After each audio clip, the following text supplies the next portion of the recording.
From phosphate riches to refugee crisis, Nauru's story is one of extreme transformation. How does a country go from being called Pleasant Island to hosting controversial detention centers? Let's explore the complex history and uncertain future of this tiny Pacific nation. Before we move on, I'd like to ask you a small favor. If you appreciate this content, please take a second to like this video and subscribe to the channel. Over 98% of you watch the videos without subscribing. It costs you nothing, but it makes a huge difference to us. So did you click the subscribe button?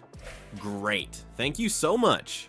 Now, back to the video. We have to go back in time to comprehend Nauru's emergence. Did you know that this little island nation had a higher per capita income in the 1970s than oil-rich Saudi Arabia? Imagine living somewhere where grocery shopping by helicopter was the standard. Nauruans used to live like this. The source of this extraordinary wealth was something unexpected: bird droppings. These deposits, which built up over countless years, served as the basis for a country's wealth. The finding of phosphate reserves in Nauru signaled the start of an incredible economic revolution. For use in fertilizers, this white gold, as it became known, was greatly sought for. Nauru's economy boomed along with the increase in phosphate demand worldwide. Nauru's GDP per person soared to an astounding $50,000 by 1975, much exceeding the GDP per capita of the US, which was only $7,600. For Nauruans, the phosphate mining boom brought them an extraordinary period of affluence and luxury. To guarantee a good level of living, the government gave all citizens free access to healthcare and education. The most spectacular emblem of this newfound affluence, though, had to be the helicopters used for regular tasks like grocery shopping. This kind of extravagance was unheard of in much of the globe, much less on an isolated island in the Pacific. Wealth started to flood into Nauru, changing the values and culture of the island. Nauruans had traditionally lived off the land and the sea, leading active lives and eating a healthy diet, but the newfound wealth brought about a significant change in eating patterns. Processed foods from outside became widely accessible and swiftly displaced traditional cuisine. A more sedentary lifestyle, coupled with this nutritional shift, started to have an adverse effect on public health.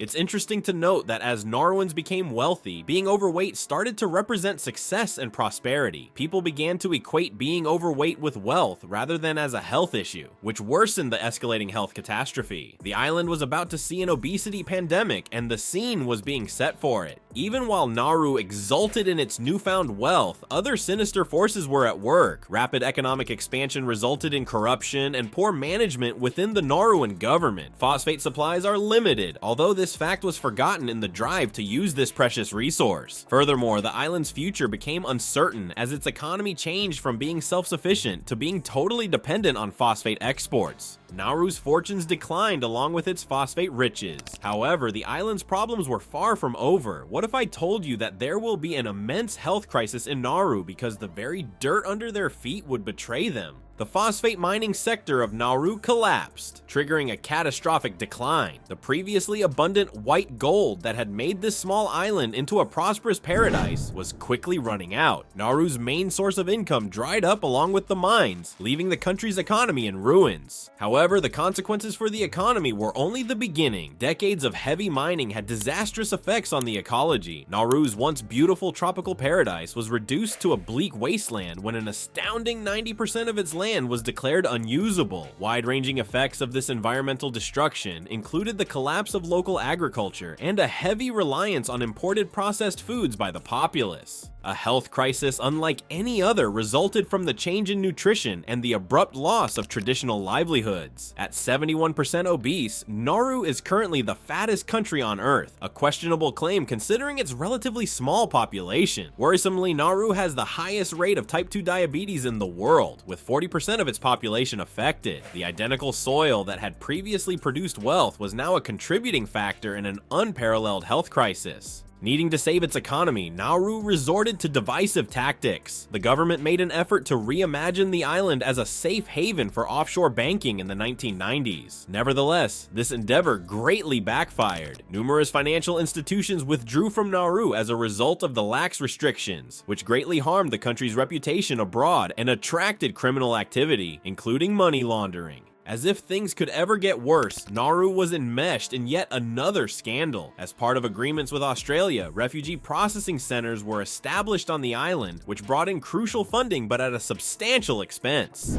Nauru was further isolated on the international scene as a result of these camps, which brought up grave human rights issues and received worldwide criticism. The government of Nauru has taken some extreme steps in an attempt to stop the obesity pandemic. One such program invites locals to get some exercise by walking along the island's airport runway. People walking along an operational runway is an odd sight, and it serves as a sharp reminder of how little land and resources this little island nation has to offer. The phosphate crisis was not the end of Nauru's problems. Rising water levels provide this small island with a new foe that is invisible to see, with 40% of families already experiencing flooding. How long until the waters swallow this country completely? And what does this mean for a nation where, due to a shortage of space, people jog on the airport runway?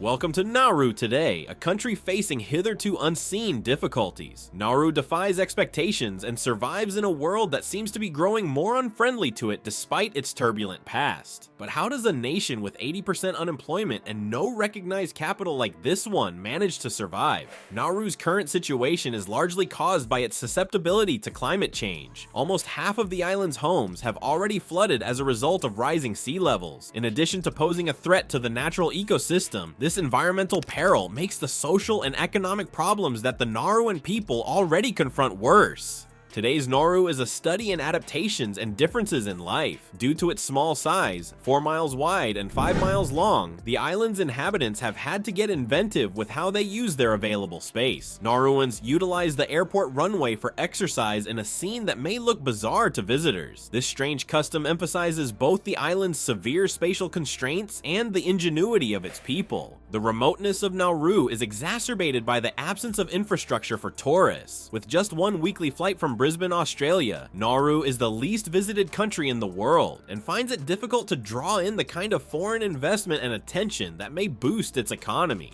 Nauru's refugee processing centers provide a contentious lifeline despite these obstacles. For every refugee transferred to the island, Australia pays Nauru almost $3.4 million in a year. This adds up to over $1.4 billion for the detention regime's operations. Although this agreement brings in much needed revenue, it has also caused severe human rights problems and sparked worldwide criticism. Nauru works hard to protect its cultural legacy in the face of these contemporary challenges. Canoe racing and traditional fishing are still important parts of community life, providing a link to the island's history and a source of pride for its residents. These traditional customs provide as a reminder of the people of Nauru's tenacity and eternal spirit. Nauru's history is more complex than the tale of a single tiny island state. It captures the complexities of international aid and refugee policy, as well as more general global challenges like resource management and climate change. According to one observer, Nauru has been exploited because of Western supremacy and imperialism. It can be very hard to reverse the damage. This claim emphasizes how colonialism and exploitation continue to affect weaker countries. There are rays of hope despite the severe state of the economy and the risks to the environment. Local projects are starting to enhance living and healthcare conditions, showcasing the Nauruan people's fortitude in the face of hardship. In the process of rebuilding and reinventing itself, Nauru's future may lie in these grassroots movements.